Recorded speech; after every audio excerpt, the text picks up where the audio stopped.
Hello viewers, आज हम बात करेंगे कॉग्निटिव डिस्टॉर्शन की एक फॉर्म ऑल और नन थिंकिंग पे। इसको ब्लैक एंड वाइट थिंकिंग भी कहते हैं, इसको पोलराइज्ड थिंकिंग भी कहते हैं और इसे स्प्लिटिंग भी कहते हैं। कोई शख्स जो इस डिस्टॉर्शन का शिकार होता है वो लाइफ को ब्लैक एंड वाइट कैटेगरीज में देख रहा होता है या इधर और कैटेगरीज में देख रहा होता है। मतलब ये हुआ कि वो खुद को या दूसरों को या इस पूरी दुनिया को या सक्सेस के तौर पर देख रहा होता है या फेलियर के तौर पर, या गुड या bad. There is no in between. उसकी डिक्शनरी में पार्शल सक्सेस या गुड इनफ का कोई लफ्ज शामिल ही नहीं होता। मिसाल के तौर पर एक औरत डाइट पर है, उसने आइसक्रीम का एक चम्मच खा लिया और अगर वो ये सोचना शुरू कर दे कि मैं फेल हो गई हूँ, मैं फेलियर हूँ और कोई पार्शल सक्सेस नहीं हुई मेरी, और ये सोच सोच के वो पूरी आइसक्रीम खा जाए और उसके बाद वो स्ट्रेस में रहे कि मैं मतलब फेलियर हूँ और मैं कामयाब नहीं हूँ, मैं डाइट को मेंटेन नहीं कर सकती, मैं इसको कंटिन्यू नहीं रख सकती, तो ये ऑल और नन थिंकिंग की फॉर्म होगी। वो औरत ने ये सोचा कि वो टोटली इनएडिक्वेट है, नाकाफ़ी है अगर वो परफेक्शन हासिल नहीं करती। तो इस डिस्टोर्शन से कम्बैट करने के लिए डेविड बर्न्स ने सजेस्ट किया कि हमें दुनिया को शेड्स ऑफ ग्रे में देखना चाहिए, ब्लैक एंड वाइट कैटेगरीज में नहीं देखना चाहिए, क्योंकि कोई भी इंसान परफेक्ट नहीं हो सकता, कोई भी सिचुएशन परफेक्ट नहीं हो सकती, कोई भी सिनेरियो बहुत ज़्यादा परफेक्ट नहीं हो सकता। लामाला हम सब इंसान हैं और सिचुएशंस इंसान की ज़िंदगी में आती रहती हैं। अगर ये सोचना शुरू कर दें कि यार टोटली फेलियर है या टोटली सक्सेस है, तो ये अचीव करना बहुत ज़्यादा मुश्किल है इस दुनिया में।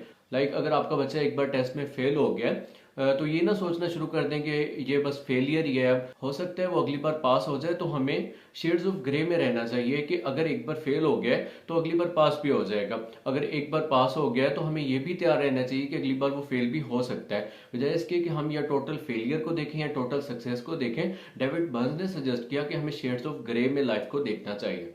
यह डिस्टोर्शन आमतौर पर परफेक्शनिस्ट में पाई जाती है। वो लाइफ को या सिचुएशंस को या सिनेरियोस को बहुत ज़्यादा एब्सोलूट वे में देख रहे होते हैं या बहुत ज़्यादा एक्सट्रीम लेवल पे जाके देख रहे होते हैं। मिसाल के तौर पर इस डिस्टोर्शन के साथ जो लोग होते हैं, अगर वो एक दिन लेट उठ जाएं तो वो ये सोचना शुरू कर देते हैं कि मैं एक लेजी पर्सन हूँ और मैं कभी भी एक्टिव नहीं हो सकता। या फिर अगर कोई क्रिकेटर है, उसने 5 कैच पकड़ लिए, एक कैच छोड़ दिया, और अगर उसने ये सोचना शुरू कर दिया कि बस मैंने ये एक कैच छोड़ दिया और मेरी ज़िंदगी अब ख़त्म हो गई है, मैं क्रिकेट नहीं खेल सकता क्योंकि एक मैं लूज़र हो गया हूँ, तो ये ऑल और नन थिंकिंग की फॉर्म होगी। जैसा कि मैंने पिछली वीडियो में बात की कि हम भी अपनी लाइफ में कॉग्निटिव डिस्टॉर्शंस का शिकार हो जाते हैं।